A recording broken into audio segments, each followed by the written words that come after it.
Deixe seu like e se inscreva no canal para ficar por dentro de novas atualizações sobre isso.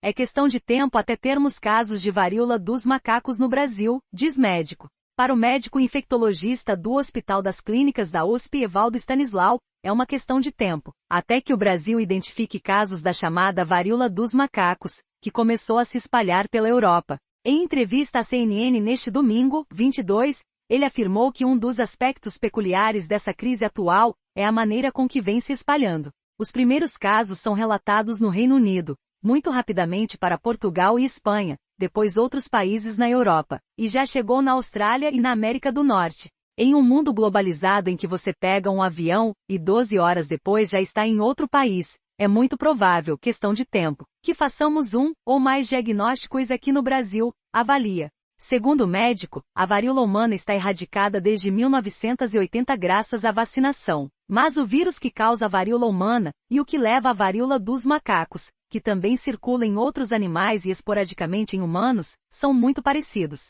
As doenças guardam semelhanças clínicas e do ponto de vista imunológico, terapêutico, e isso é bom porque abre o caminho para ter uma resposta rápida contra isso, afirma. Nesse sentido, a recomendação de Stanislau é manter a calma caso surjam lesões na pele, associadas à doença.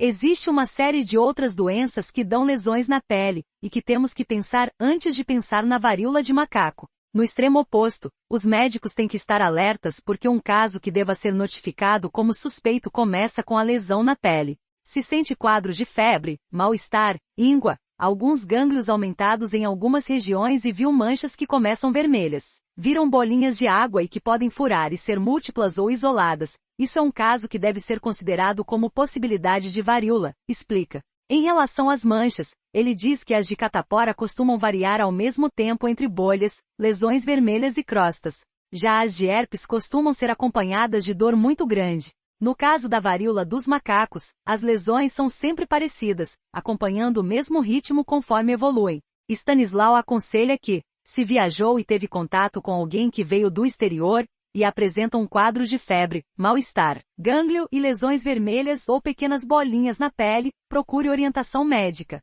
A transmissão da doença envolve contato íntimo, no momento em que as lesões estão aparentes, ou então com objetivos usados pela pessoa, como roupa de cama. Há a opção, ainda, da transmissão por secreção respiratória, mas o uso de máscaras, comum durante a pandemia de Covid-19, reduz esse risco. Quem já se vacinou sobre a varíola, ainda não sabe se está protegido porque não se sabe a duração da imunidade da varíola. Em outras situações semelhantes de surto, quem tinha histórico de vacinação tinha muito menos impacto que quem não tinha, então provavelmente tem proteção maior, mas é uma possibilidade ainda, não certeza. Diz.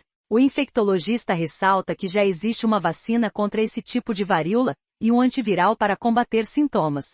Em geral, porém, eles não têm um acesso disseminado, e só são disponibilizados para combater surtos pontuais. É uma doença em geral benigna, com manifestações cutâneas e gerais tênues e passageiras. Para fazer bloqueio e evitar disseminação, porque essa cepa pode ter capacidade de transmissão mais rápida, precisa detectar casos e oferecer a eles a vacinação. E nos pacientes com algum tipo de risco, como crianças, grávidas, eventualmente pode usar o antiviral. É um uso estratégico, e quem pauta a nível global é a OMS, diz.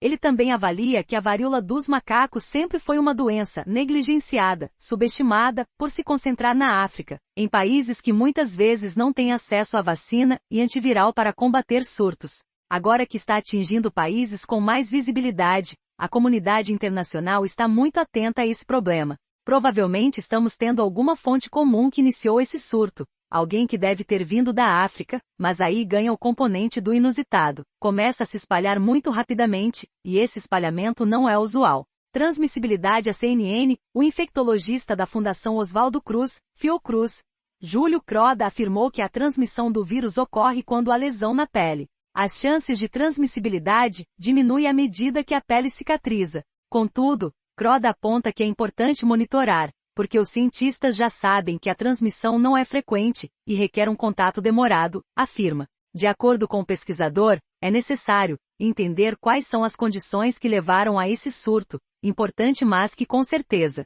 é menos preocupante do que a Covid-19 no passado. O especialista também informou que as autoridades de saúde estão investigando possível transmissão por contato sexual. Não é certo essa transmissão sexual. Ainda está em investigação. O que a gente recomenda é o uso de preservativo. O médico avalia que não há motivo para pânico. Iremos monitorar para que o Brasil esteja preparado para a chegada de futuros casos associados a esse surto que ocorreu na Europa, disse.